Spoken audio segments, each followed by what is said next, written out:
The night Maya confessed, the city was soft with rain, the kind that blurs traffic lights into ribbons of color and makes everything seem forgivable for a second. Aaron Hale stood in the kitchen of their fourth-floor walk-up in Williamsburg, holding the edge of the counter as if the laminate could keep him upright. The words had come out of her mouth too carefully, as though rehearsed. It happened once. It didn't mean anything. Her voice didn't tremble. That steadiness broke him more than any tears could. He looked at her, at the loose gray sweater she wore when she wanted comfort, the ink smudge on her wrist from another long writing day, the woman whose essays he used to proofread at 2 a.m. while she slept on the couch.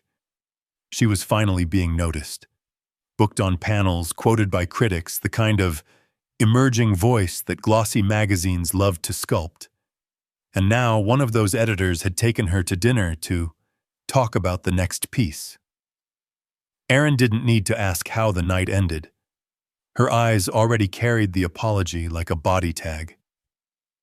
"I think I'm in love with the version of me he sees," she said, not quite meeting his gaze. Not with him. With who I could be.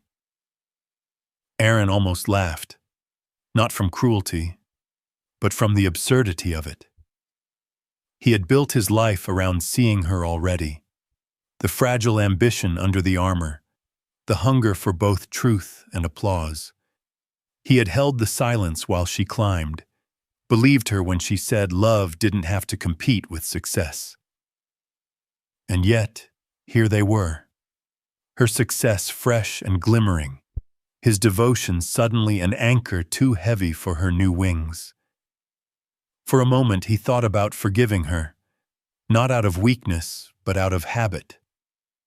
Forgiveness had always been his default, a quiet reflex learned from a father who stayed too long in a cold marriage. But something inside him refused this time. "Then go be that version," he said, voice low, steady. "Just don't drag me into the draft." Maya's eyes filled, but she didn't argue. She packed quickly over the next 2 days, folding sweaters in the same methodical way she used to outline her essays. The apartment looked larger when she was done, echoing with the absence of her music, her scattered books, her half-drunk cups of tea. On the morning she left, the sky was washed clean by another round of rain. She kissed his cheek, out of ritual, not love, and said, "You'll understand someday." He didn't. Not then. That night, Aaron sat at his desk with his laptop open, cursor blinking on a blank email addressed to her. He typed and deleted for hours, until the words formed something that wasn't meant to be sent, but couldn't stay unspoken either. "You were the only home I ever built without walls," he wrote. "And you left before the paint dried." He saved it as a draft, named the file simply Maya, and never opened it again. By autumn, word reached him that she had married Oliver Crest, a corporate lawyer with clean suits and a reputation for discretion. The announcement photo showed her in a minimalist white dress, her hand resting on his arm as if posing beside stability itself. Aaron stared at the image until it blurred, then closed the tab and turned off his computer. Outside, the city throbbed with life, indifferent to heartbreaks and beginnings. He moved through the following weeks like a man underwater, sound distorted, colors dulled. Friends told him time would fix it. He wanted to believe them, but time, he learned, doesn't heal. It only teaches you how to carry pain without spilling it. Every now and then, he'd catch a glimpse of her name online, another byline, another interview, and feel a pulse of something he couldn't name. Not longing, not hate, just the faint echo of a door closing in slow motion. That winter, snow covered the city's noise for a while. Aaron walked the streets with his collar turned up, breath fogging in the air, learning the quiet discipline of being nobody's witness. It would take years before he realized that was the first day he began to move on.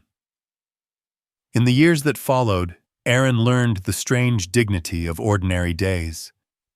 The heartbreak didn't vanish. It simply lost its sharp edges, becoming something quieter, like an ache the body forgets to mention unless pressed.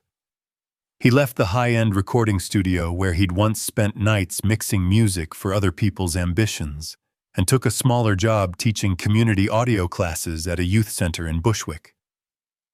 The pay was modest, but the work was real. He liked the rhythm of it, teaching kids how to mic a drum kit, watching their eyes widen the first time they heard their own voices played back. There was something almost sacred in that. The rawness of unfiltered sound, the proof that even broken things could resonate if tuned carefully enough. He ran most mornings before sunrise, when the city still belonged to delivery trucks and street sweepers. The Williamsburg Bridge became his confessional. The pounding of his shoes on the wet pavement gave his thoughts a pulse, syncing the past with the present until they blurred into endurance. No playlists, no podcasts, just the hiss of wind through metal and the sound of his breath counting the distance. Aaron deleted his social media accounts one by one. The silence that followed was jarring at first, like stepping out of a crowded bar into a snowy street. But then it grew comforting. Without the constant scroll of curated happiness, life regained its texture.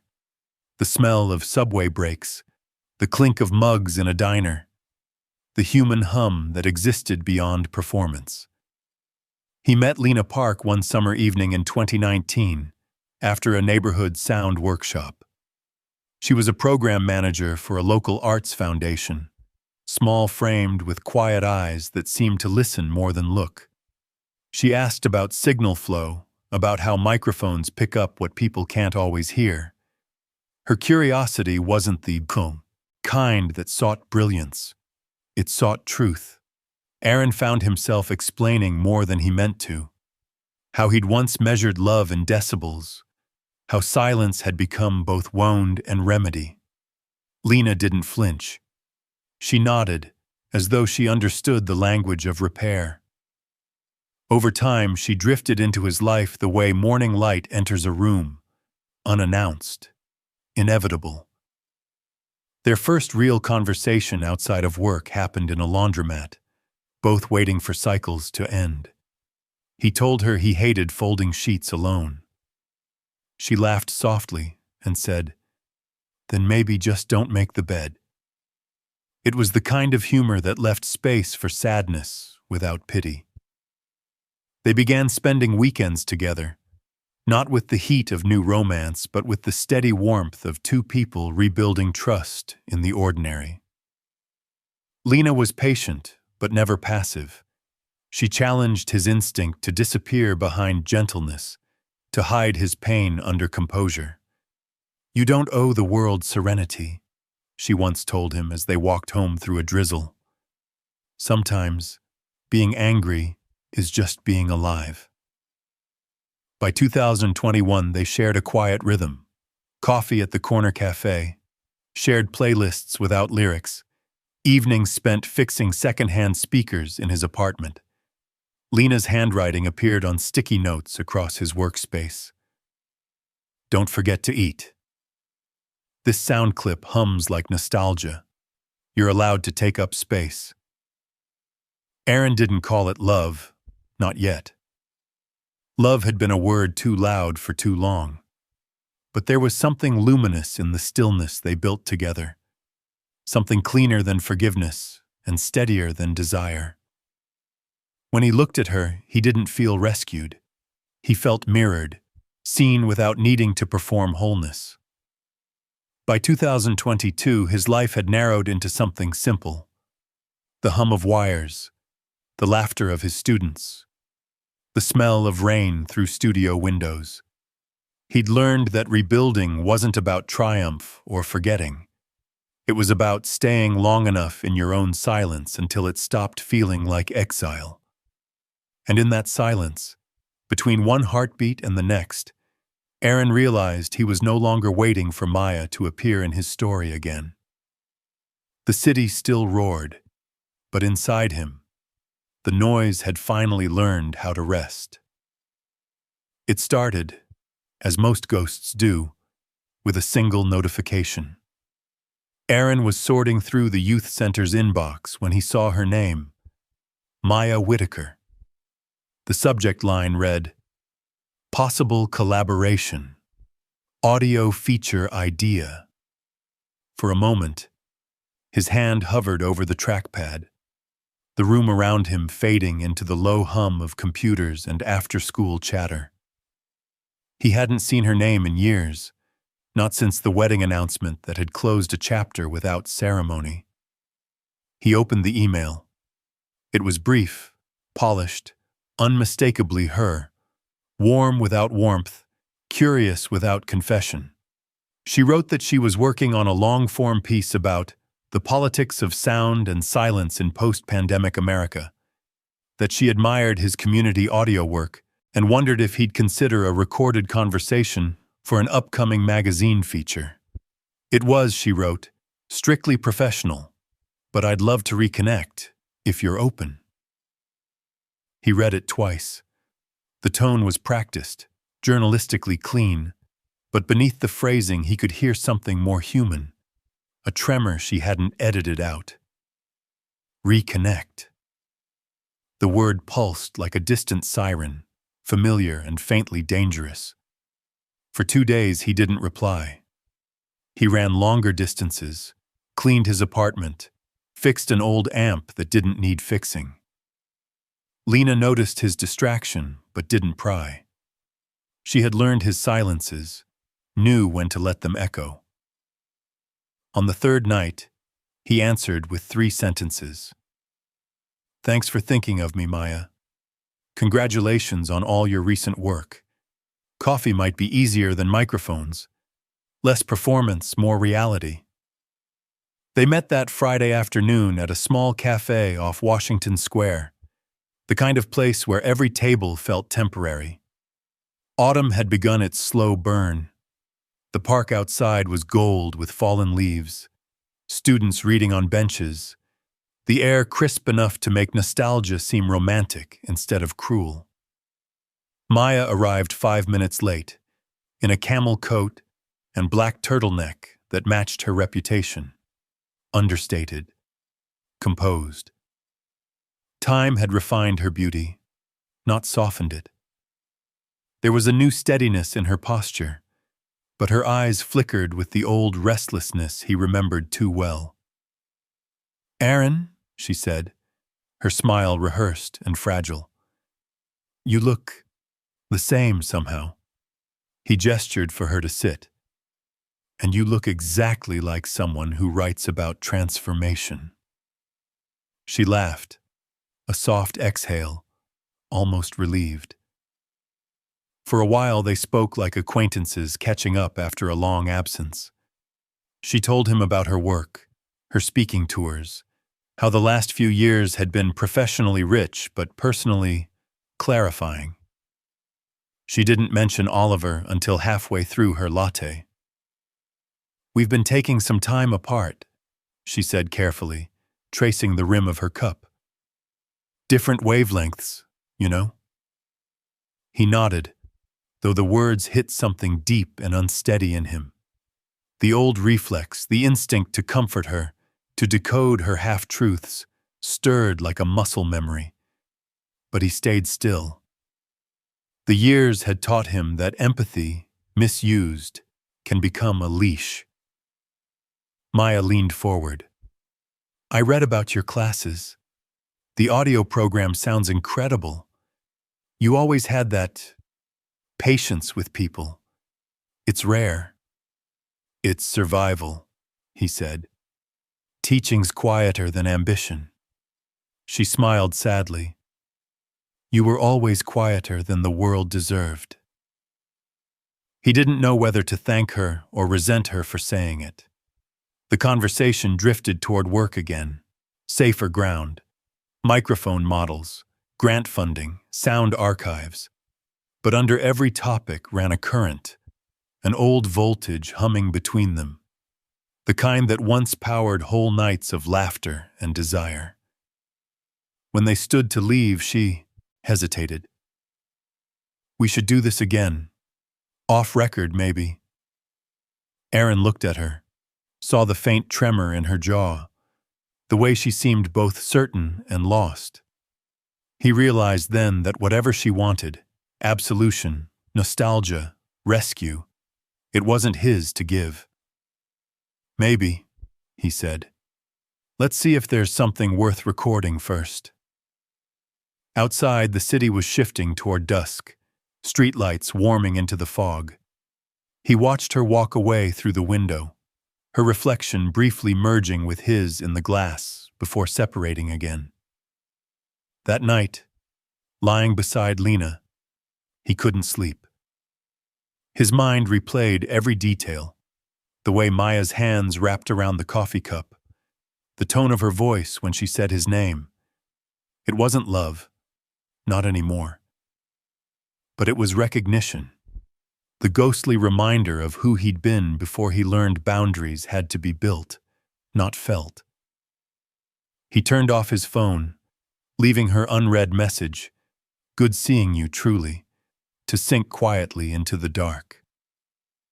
It began on a Tuesday morning in late November, the city gray with sleet and breath clouds. Aaron was in the studio, adjusting levels for a teenager's first vocal take, when his phone buzzed repeatedly on the soundboard.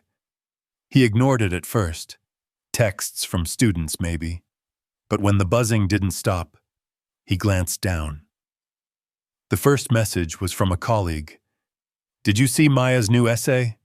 It's everywhere." The next came from an old friend. "Man, she quoted you? Or am I losing my mind?" He waited until class ended before opening the link. The essay's title blinked from the New York Review of Culture, "The Ethics of Leaving, on How We Exit the Lives We Break." Maya Whitaker. The first paragraph was her at her sharpest, controlled, lyrical, self-aware. She wrote about how endings deserved moral structure, how silence could be both cruelty and grace, how the person left behind should not be made to audition for dignity. The internet loved it instantly. Screenshots, threads, applause from those who'd felt wronged or brave enough to walk away. Aaron read it slowly, line by line, until he reached a passage that hollowed him out.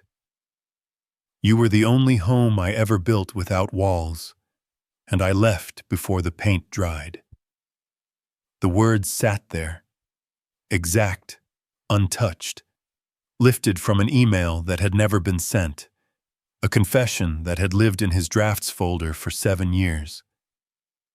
For a long moment, he didn't breathe. The hum of the studio monitors seemed distant, like a memory trying to reach him underwater. He scrolled down, scanning for credit, for quotation marks, for any acknowledgement that those words weren't hers. Nothing. She'd folded his pain into her prose, polished it, and sold it as revelation. Outside, a delivery truck backfired, startling him back into the present. He closed the browser, but the words had already etched themselves into the air. His own ghost, his quiet, unshared heartbreak, was now public property. By evening, her essay had gone viral.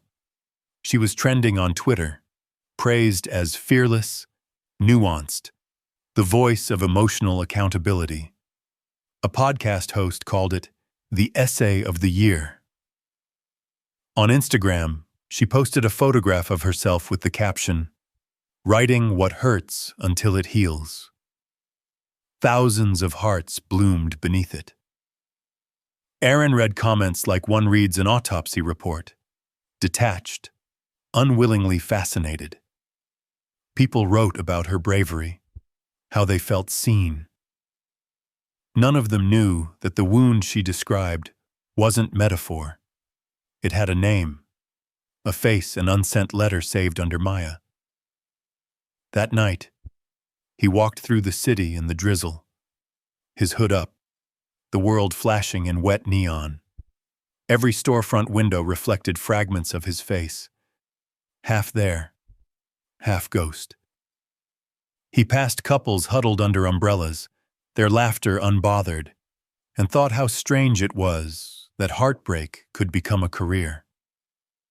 When he got home, Lena was at the kitchen table with her laptop.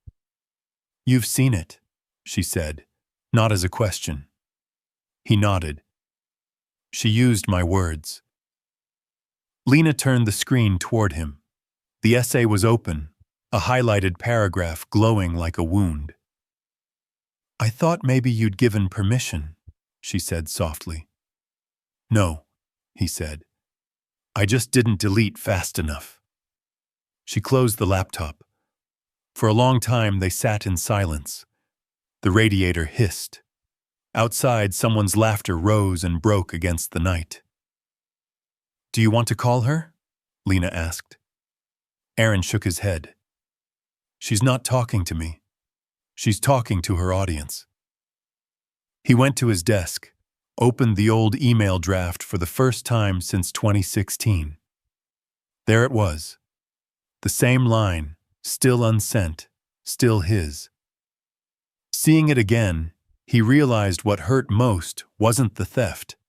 It was that she'd found beauty in the wreckage he'd tried to forget, and the world rewarded her for it. He thought about writing to her, about demanding acknowledgement, but every version of that message ended the same way, feeding the narrative she now owned. She would thank him for inspiring her, call it a shared memory, a mutual truth. She'd turn it into content again. So instead, he did nothing. He unplugged the lamp, sat in the half-dark, and listened to the city's hum, the distant subway, the pipes, the small heartbeats of everything that didn't need to be seen. When he finally went to bed, Lena was already asleep, her breathing steady. He lay beside her, staring at the ceiling, thinking about how easily words could be stolen, how impossible it was to reclaim the meaning once they'd gone public. Somewhere out there, the internet crowned Maya as brave, honest, redeemed. But Aaron knew better. She hadn't written truth. She'd curated repentance. And what she called healing was just another way to stay adored. In the dark, he whispered to no one, "I forgave you once. That should have been enough." Then he closed his eyes, and the silence that followed wasn't peace. It was proof that some echoes never die. They just learn to sound like someone else. The confrontation came quietly, as most reckonings do, not in shouts but in the kind of stillness that makes every word sound deliberate. It was a Sunday morning, the air brittle with late winter light. Lena stood by the window of Aaron's apartment, her coffee untouched, steam unraveling in thin ribbons. She'd been reading something on her phone, something about Maya, another interview, another photo of her on stage, speaking about the moral calculus of leaving. "She's everywhere," Lena said finally, voice level. Podcasts, panels, book deals, people quoting her like scripture. Aaron, sitting on the couch, rubbed his thumb against the seam of his jeans. "It'll pass. Everything does." "Does it?" She turned toward him, her expression calm but unsparing. "Because you look like you're still living inside it. Like every new headline keeps you from breathing." He didn't answer. The truth was too complicated to compress into a denial. Lena set her phone down, crossed her arms. "You've been different since that essay.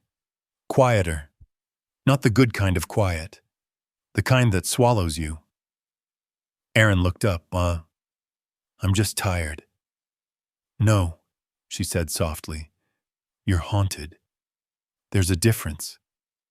He wanted to protest, to tell her she was imagining things, but he couldn't.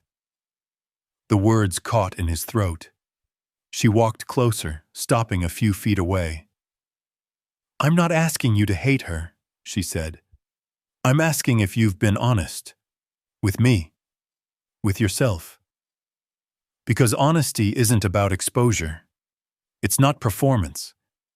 It's choosing to name what you still hold. He stared at the floor, watching the light move across the wooden boards. You think I still want her?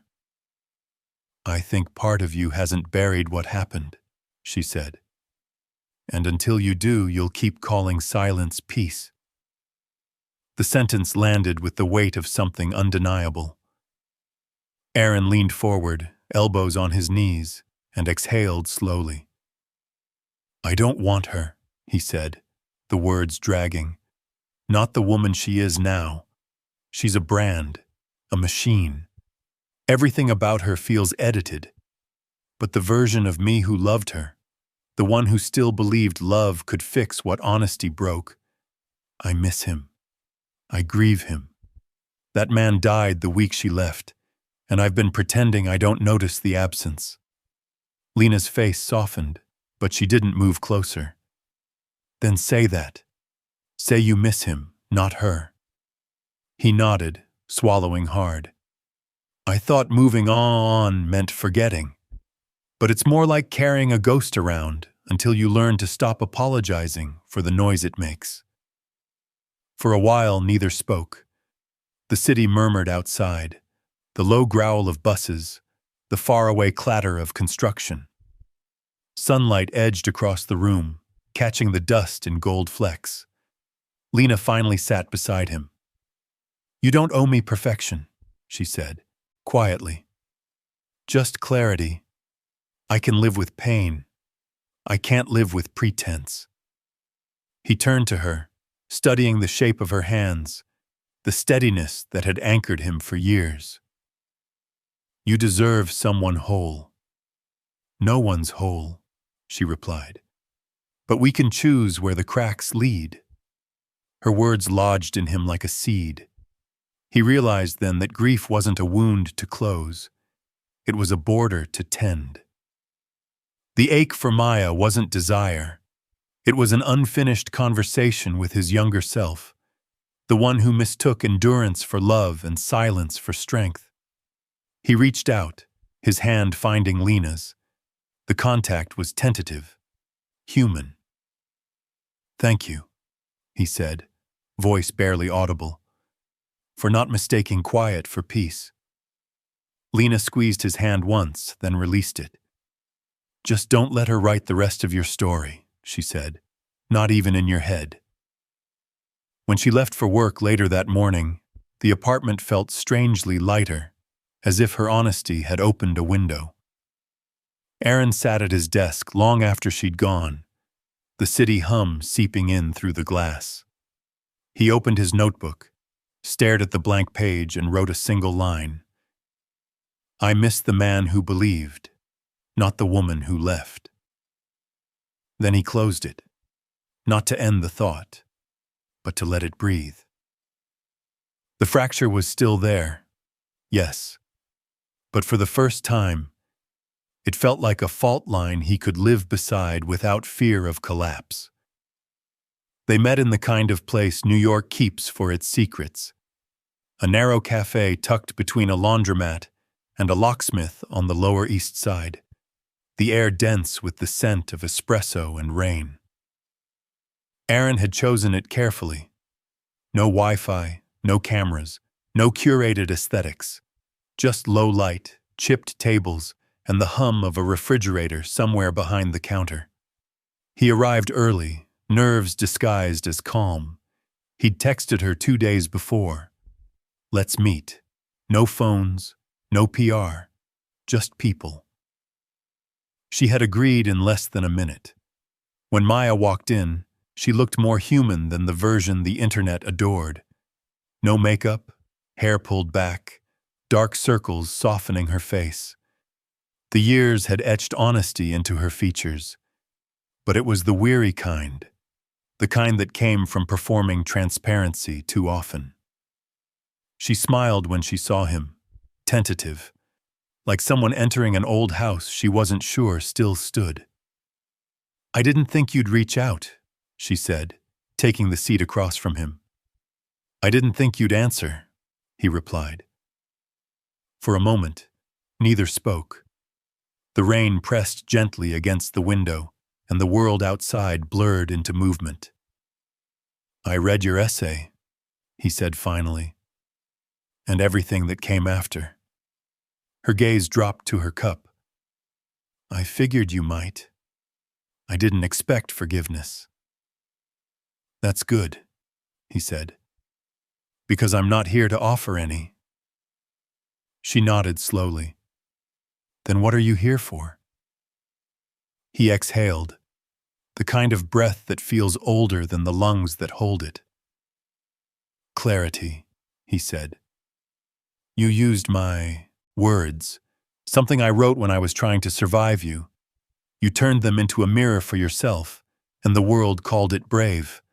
I just want to understand why." Maya looked up, her eyes sharp now, tired of deflecting. "Because those words were me," she said. "They were the truth I couldn't say then. You wrote what I felt before I could face it." Aaron shook his head. "No, I wrote what I felt. You borrowed the shape of my pain and called it a reflection."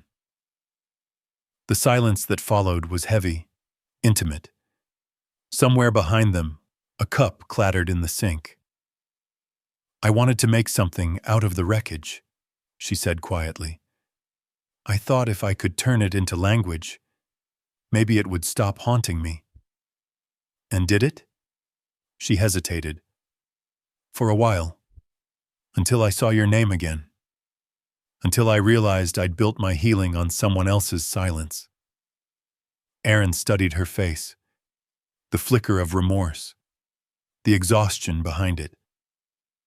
"That's what I wanted to talk about," he said. "Not the essay, the pattern, the way everything becomes a performance. Even your repentance has an audience." Maya's eyes glistened. "That's unfair." "Is it?" he asked. "You've made a living out of turning confession into currency. And maybe that's fine. Maybe that's art. But I can't keep being raw material for your redemption arc." She pressed her lips together, fighting the urge to argue.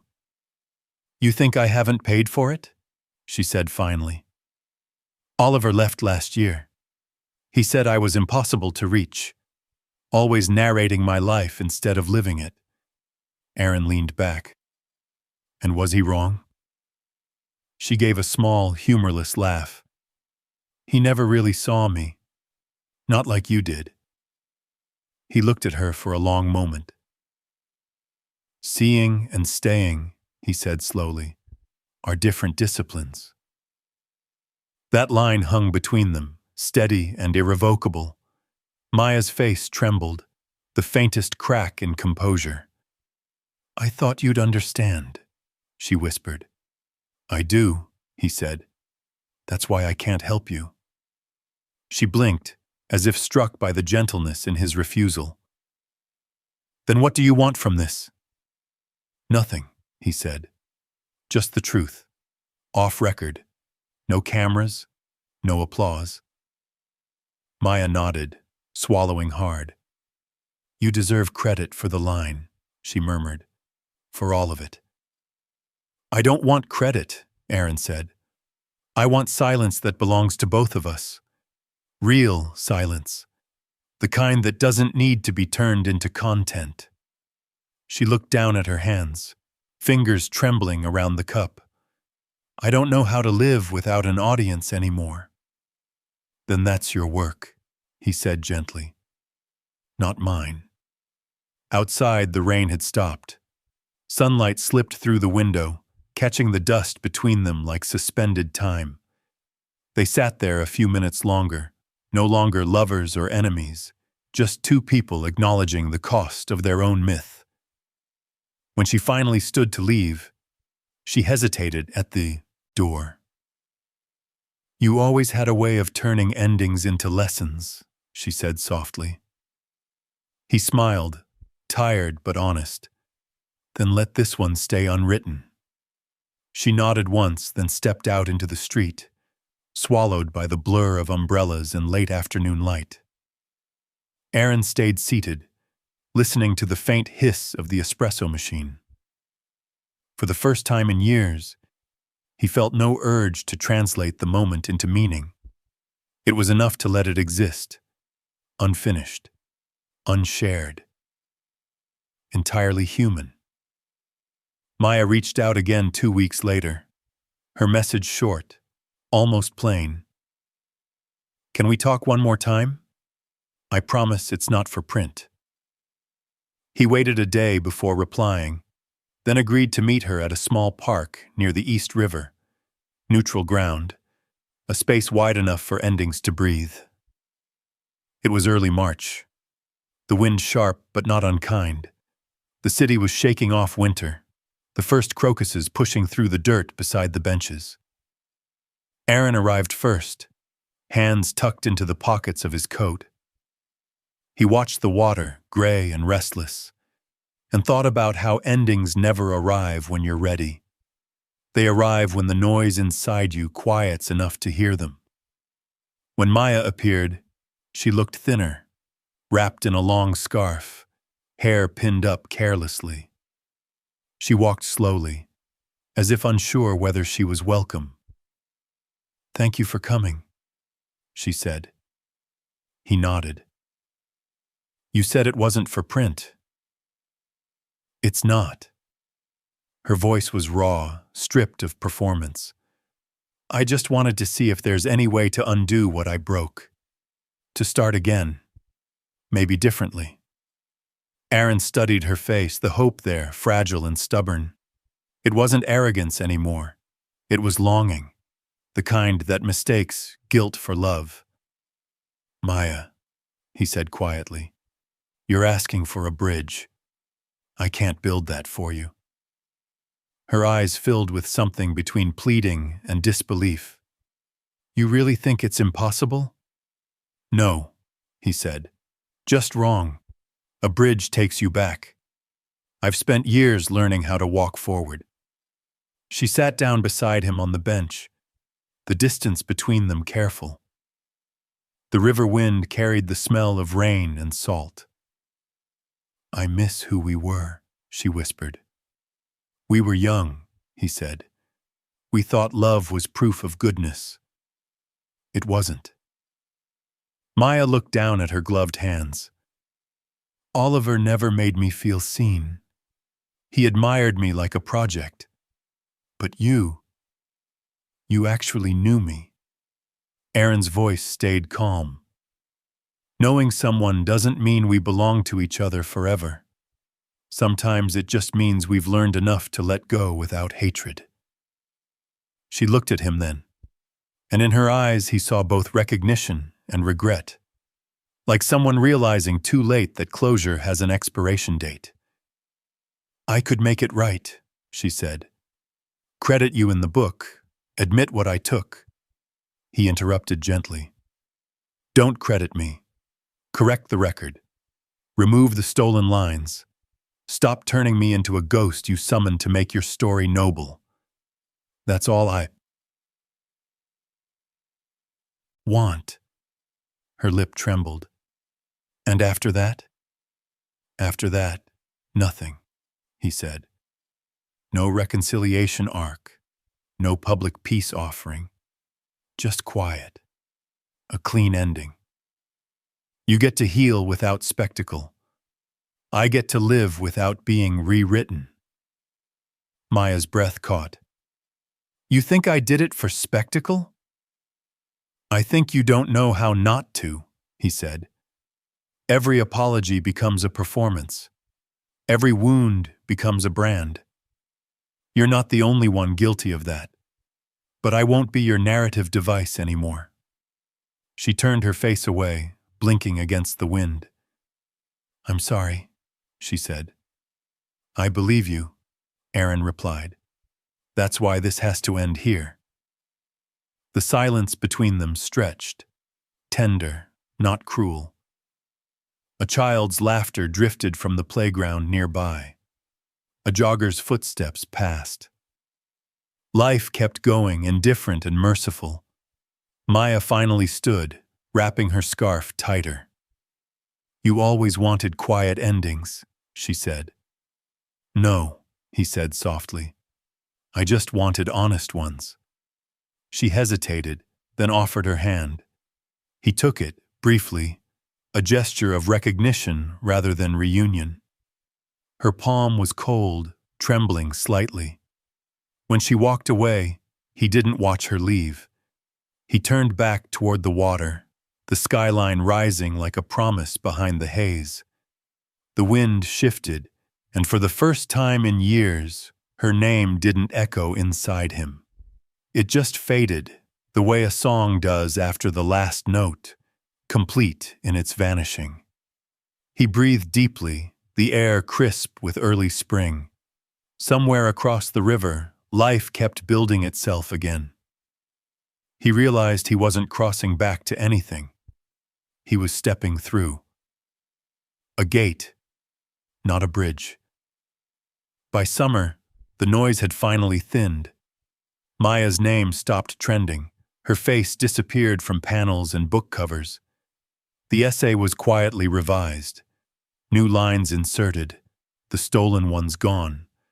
A short acknowledgement buried at the end of the text. Certain phrases in an earlier version reflected private correspondence, not my own. I regret the use. No drama, no interviews, no spectacle of contrition. Just a correction. Small, almost invisible, but real. Aaron found out not through headlines, but through silence. The email notifications, the calls from old friends wanting his comment, even the anonymous messages that once filled his inbox, all of it stopped. It was like a static had lifted from the air, leaving room for sound to breathe again. He didn't reach out to Maya. There was nothing left to say. But once, walking past a bookstore on Court Street, he saw her book displayed in the window, the revised edition. The cover had changed too, less glamorous, more subdued. He stood there for a moment, not with anger or pride, just a quiet recognition of distance. Two stories that had once shared a sentence now lived in separate paragraphs of time. His life with Lena had settled into something that felt like grace, though neither of them would ever call it that. They still rented the same small apartment, the same view of the fire escape tangled in ivy. On weekends, they hosted sound workshops together, Lena organizing logistics, Aaron teaching. Sometimes they cooked for their students afterward, the kitchen filling with the smell of garlic and burnt bread, laughter ricocheting off the walls. It wasn't ambition, but it was alive. There were no grand declarations between them, no proclamations of forever. Just gestures that built a rhythm, a hand reaching for another across the table, shared headphones on the subway, a soft good night murmured half into dreams. They celebrated birthdays quietly, with vinyl records and cheap wine, the kind of joy that didn't need witnesses to exist. One evening, after class, Lena found Aaron on the roof, watching the city light itself awake in the dusk. He had that faraway look again, though softer now. Thinking about her? She asked. He smiled faintly. Thinking about how I used to think about her. Lena came to stand beside him. And now? Now I think about what stays, he said.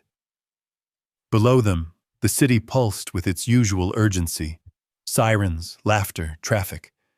But up here, the air felt still, almost tender. The horizon was streaked with the last amber of sunset, fading into blue. Lena leaned her head against his shoulder. "Staying isn't glamorous," she murmured. "No," he said, "but it's real." In the months that followed, the world kept spinning its loud stories. New scandals, new apologies, new voices claiming redemption.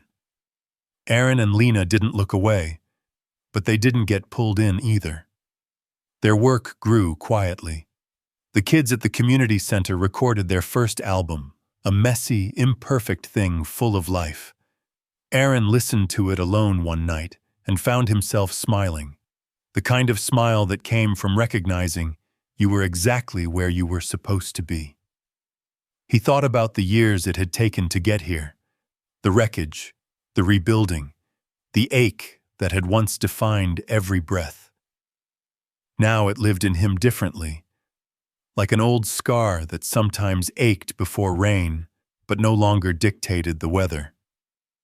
On a warm September morning, he opened his laptop to draft an email to a new student and caught sight of the old file still sitting there. Maya, draft 2016. He hovered over it for a second, then pressed delete. The confirmation box appeared. "Are you sure?"